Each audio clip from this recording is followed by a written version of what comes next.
اللہ کے محبوب علیہ الصلوۃ والسلام نے ایک بڑی خوبصورت بات ارشاد فرمائی، ذرا سنیے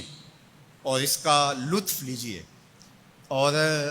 حضور کے دیے گئے اس وعدے پہ دل کے قرار کا سامان کیجئے۔ اللہ کے محبوب علیہ السلام نے ارشاد فرمایا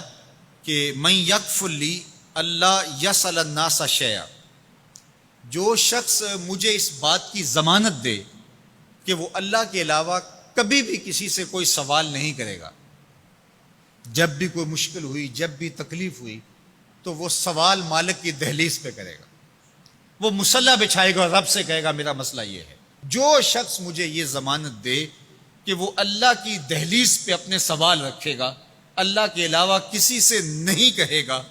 اللہ کے محبوب فرماتے ہیں اتکفل لہ بالجنہ، میں اس کو جنت کی ضمانت دیتا ہوں۔ اور یہ روایت حضرت ثوبان رضی اللہ تعالی عنہ سے مروی ہے۔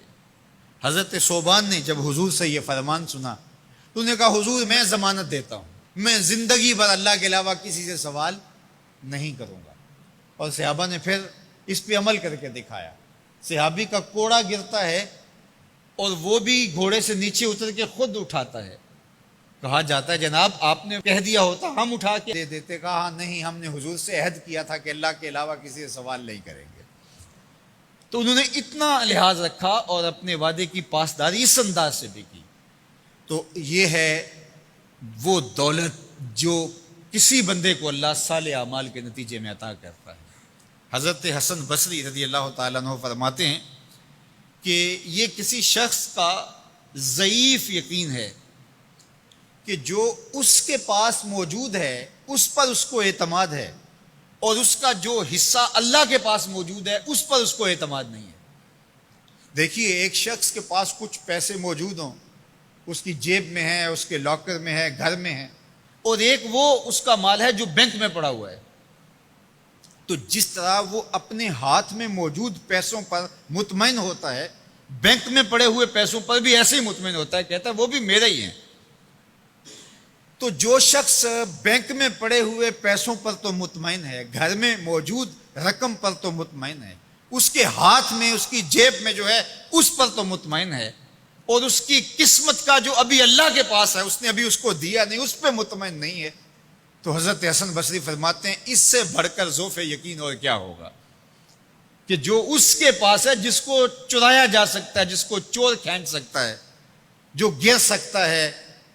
جو چھینا جا سکتا ہے، اس پہ تو یقین کر رہا ہے کہ یہ میرا ہے، اور جو اس کا حصہ اللہ کے ہاں ہے اس پہ یقین نہیں کر رہا، تو کہا کہ اس سے بڑھ کر پھر اور ذوف کیا ہو سکتا ہے۔ اس لیے اپنی زندگی میں قناعت کا نور رکھنے والے ہی مطمئن زندگی گزارتے ہیں۔ ابن جوزی نے کہا تھا کہ جس شخص کی زندگی میں قناعت آ گئی اس کی زندگی مطمئن ہو گئی، اور جس شخص کی زندگی میں طمع آ گیا اس کی زندگی گھٹن کا شکار ہوگی، اذیت کا شکار ہوگی۔ حضرت سہل بن سعد الساعدی رضی اللہ تعالی عنہ سے یہ روایت مروی ہے کہ ایک شخص حضور کی خدمت میں آیا اور اس نے حضور سے ایک عجیب سوال کیا۔ اس نے کہا حضور مجھے کوئی ایسا عمل ارشاد فرما دیجئے کہ اگر میں وہ کروں تو مجھ سے اللہ بھی پیار کرے اور اللہ کی مخلوق بھی مجھ سے پیار کرے۔ ایک عمل ایسا بتا دیجئے اگر میں وہ عمل بجا لاؤں تو اللہ مجھ سے پیار کرے اور اس کی مخلوق بھی مجھ سے پیار کرے۔ اللہ کے محبوب نے اس کو جو جواب دیا اس کا مفہوم سن لیجئے۔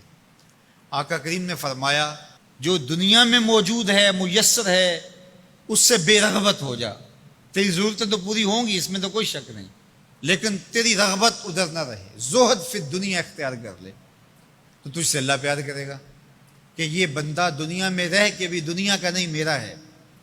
اور جو لوگوں کے پاس ہے ان سے بے نیاز ہو جا تو لوگ تجھ سے پیار کریں گے، اور اگر تو لوگوں کی جیبوں پہ نظر رکھے گا اور لوگوں کی دولت میں، ان کے مال میں تجھے رغبت ہوگی تو فرمایا کہ پھر لوگ تجھ سے دور ہٹ جائیں گے۔ تو اللہ قناعت کا نور عطا فرماتا ہے شخص کو جو اچھے اور صالح اعمال بجا لائے۔